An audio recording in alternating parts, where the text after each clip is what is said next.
This morning we'll be talking about weak bonds. Now, what are weak bonds? These are intermolecular forces of attraction that hold atoms and covalent molecules together in gases, liquid, and solids. The most common ones are Vandava forces, hydrogen bond, and the dipole-dipole attraction, or you call it dipolar attraction. Good. Now, what is intermolecular forces? Intermolecular forces are the forces of attraction and repulsion between interacting particles, atoms, and molecules.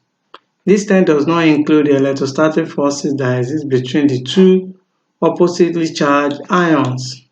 When we are talking about oppositely charged ions, we are talking about ionic bond. And the forces that hold atoms of the molecules together. Here we're talking about a covalent bond. Now, hydrogen bond. What is hydrogen bond? This is an intermolecular force which arises when hydrogen is covalently linked to highly electronegative elements like nitrogen, oxygen, and fluorine. The presence of hydrogen bonds between water molecules is responsible for water being a liquid at room temperature and with a high boiling point. If not, it will have been a gas like hydrogen sulfide, H2S. Hydrogen fluoride is a liquid at room temperature, while hydrogen chloride is a gas. Now, when you look at this particular illustration for hydrogen bonding, we have X and we have H. We discover that the electron density or the electron cloud moves towards X, making X to be negative charged ions, while the H to be positively charged ions. And why? Because X is having high electronegative value than H.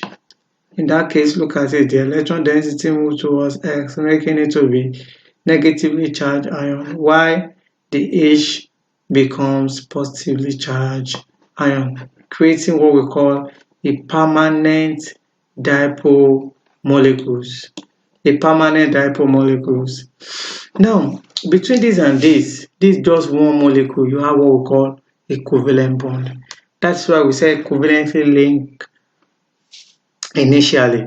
Now, when you now have two molecules, in two molecules now, this is one permanent dipole molecule, this is another permanent dipole molecule, which I have told you before. Now, there's going to be an interaction between the two.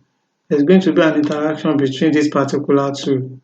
Now, this interaction between this particular two is what we call hydrogen bonding, and the electrostatic attraction brings about this particular hydrogen bonding. Therefore, when you are defining hydrogen bonding, we are saying it's a dipole-dipole attraction between hydrogen and a very strong electronegative element. Even what makes hydrogen bonding to be stronger is basically the electronegative value that each of these particular electronegative element possess.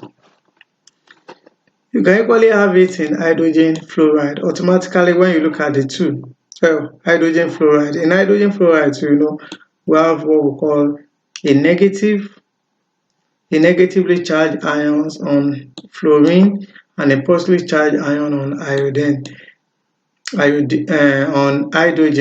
the time they combine together, they create what we call an hydrogen bond. We told you that this bond is not a very strong bond, one that can easily be broken. That's why we're using even a dotted line to represent what we call hydrogen bonding.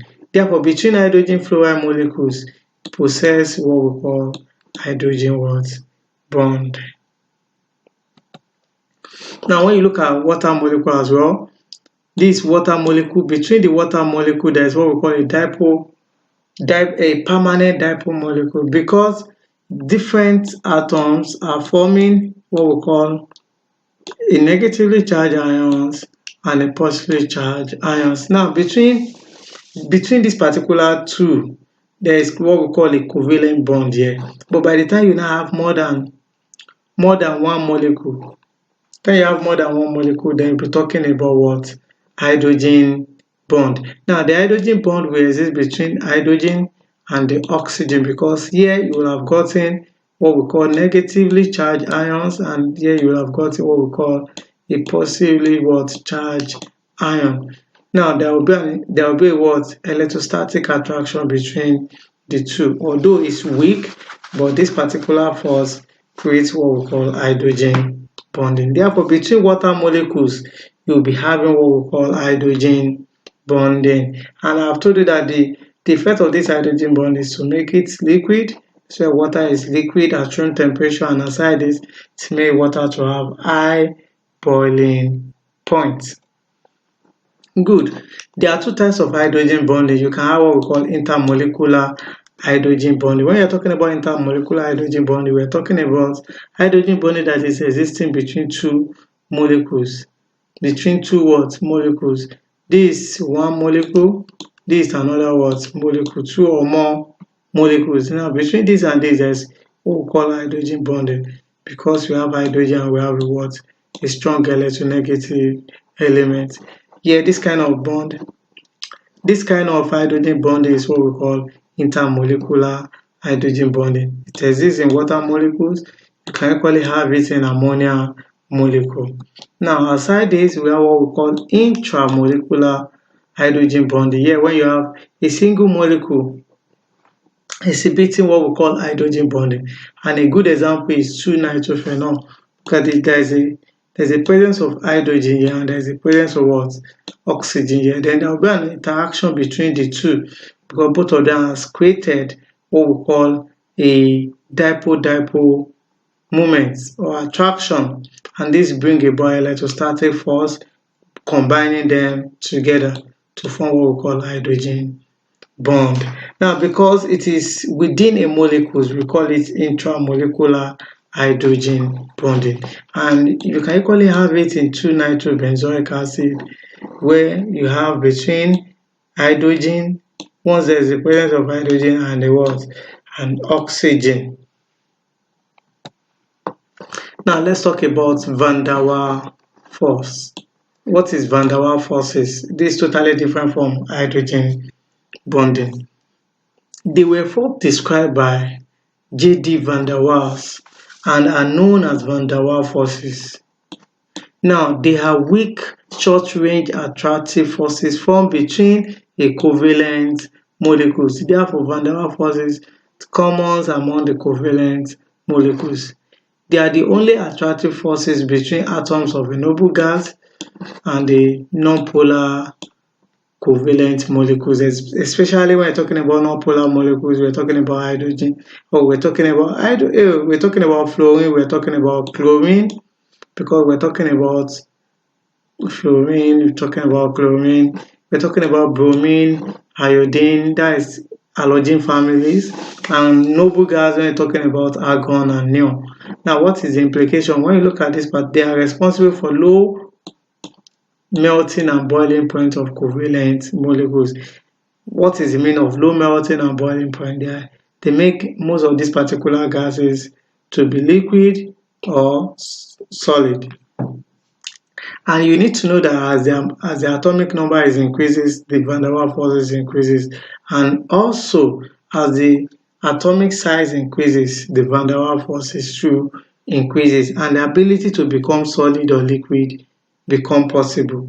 And that's what play out here. Fluorine and chlorine, they are gases, meaning we can still turn chlorine towards liquid. Why? Because of the Van der Waals forces that are present in chlorine molecules.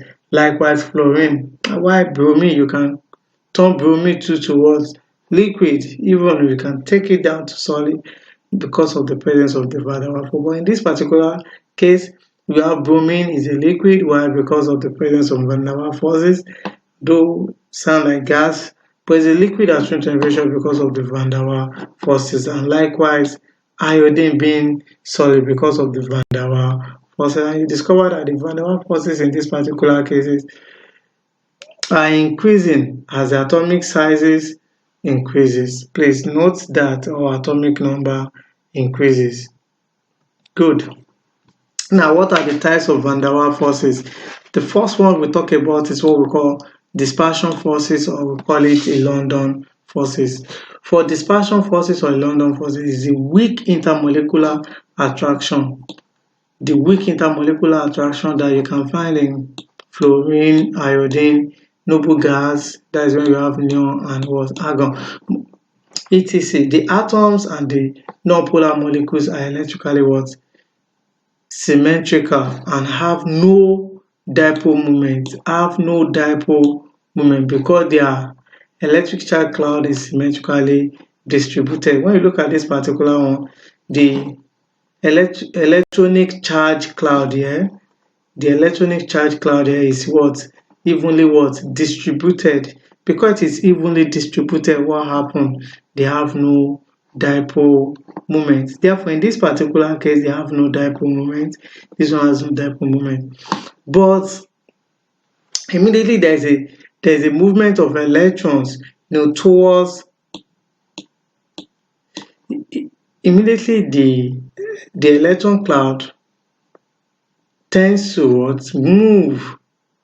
That is what we call atom A with instantaneous dipole, more electron density on the right. The moment more electron density tends to move towards the right, what happens? It creates what we call a dipole moment.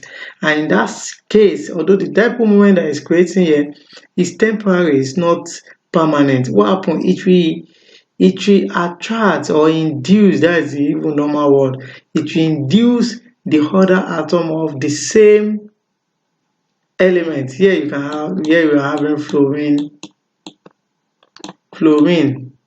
where you have fluorine atom combining with another what?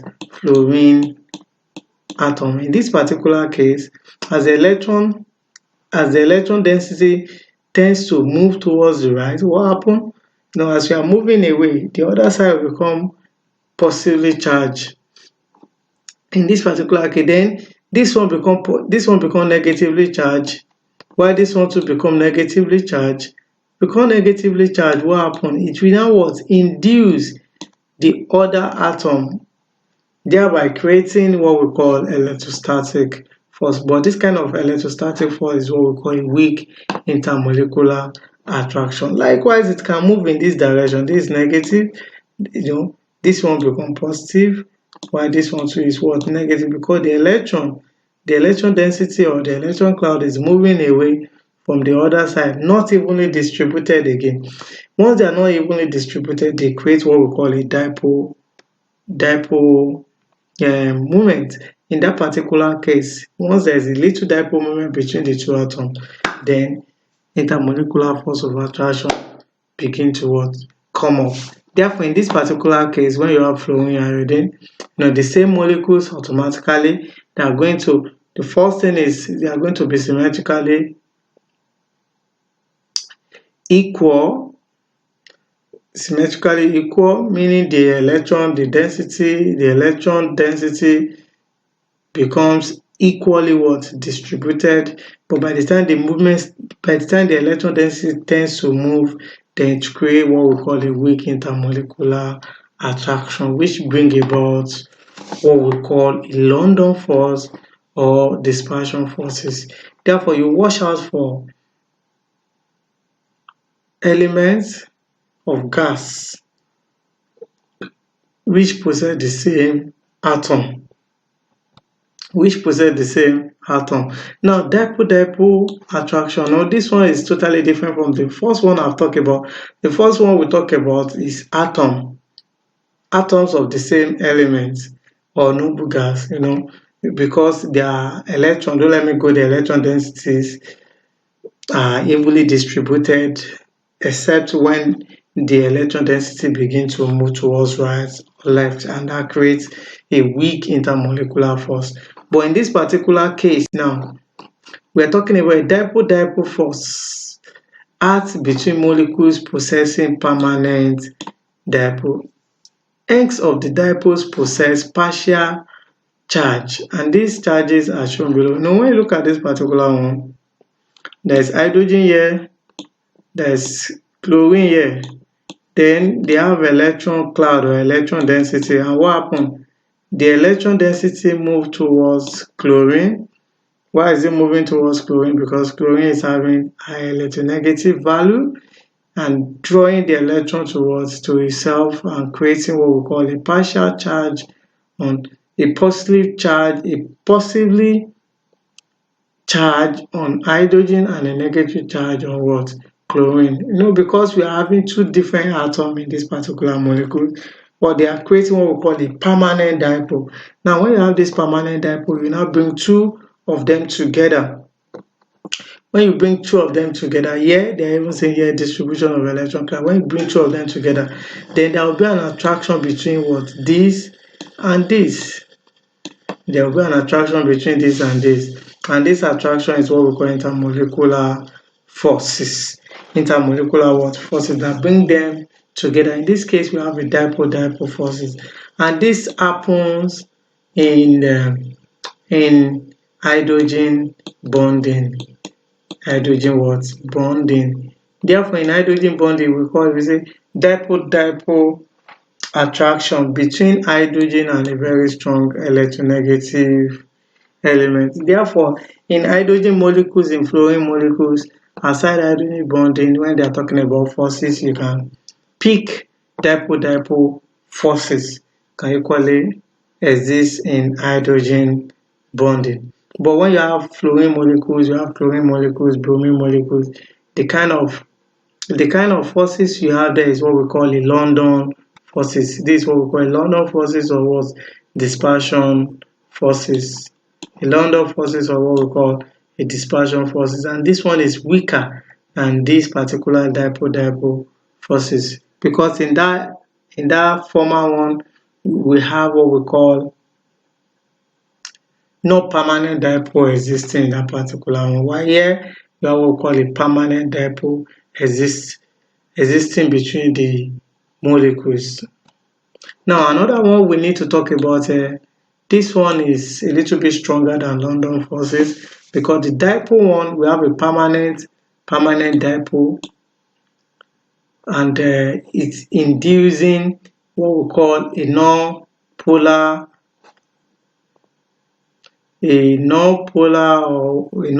molecules.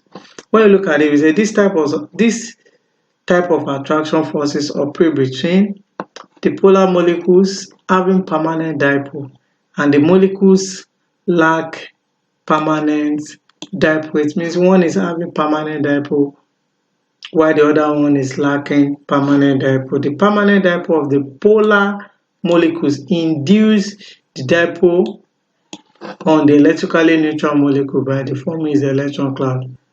Thus, an induced dipole is developed in the other molecules. What are we talking about here? When you look at water and xenon, in water we have what we call a permanent dipole because two different atoms are involved in forming, in this particular, the two are involved in this particular case, and the electron density move towards B due to the electronegative value of B and creating what we call a negatively charged ions, while the other one creating what we call a positive charged ion. This is a polar molecule. Aside polar molecules, they are even having a permanent dipole. Now, this particular one is a non-polar molecule. Why is non-polar molecule? Because the same atom, and this particular atom has what we call a positive, is a dipole too because it's having a positive and negative, because the electron cloud here is not electrically symmetrical. It's not evenly distributed. Therefore, the electron density has tends to move in the right direction. Because you have this, then between the two, we are going to have what we call attraction. And in this particular one, it is this permanent dipole that is inducing the dipole of non-polar molecules. That's why we call it dipole-induced dipole molecules. The dipole here we're talking about is a permanent dipole molecules like HCl and polar molecule as well. Why this one? The dipole we're talking about here is not polar molecule, although this dipole come to play due to the movement of electron cloud in that particular cloud.